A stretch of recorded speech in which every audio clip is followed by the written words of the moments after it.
कराडमधून एक संतापजनक आणि शिक्षण व्यवस्थेला काळिंबा फासणारी धक्कादायक घटना समोर आली आहे। उमरज येथील एका महाविद्यालयात शिकणाऱ्या विद्यार्थिनीला त्याच महाविद्यालयातील प्राध्यापकाने सोशल मीडियावरून अश्लील मेसेज पाठवत शरीरसुखाची मागणी केल्याचा प्रकार उघडकीस आलेला आहे।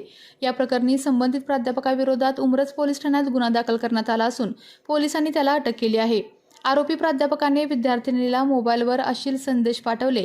या प्रकारामुळे घाबरलेल्या विद्यार्थिनीने ही बाब कुटुंबियांना सांगितली। त्यानंतर कुटुंबियांसह विद्यार्थिनीने थेट पोलीस ठाण्यात धाव घेत तक्रार दाखल केली आहे। पोलिसांनी तत्काळ कारवाई करत आरोपीला अटक केली असून या घटनेमुळे परिसरात संतापाचे वातावरण निर्माण झाले आहे। या प्रकरणाचा पुढील तपास पोलीस करत आहेत।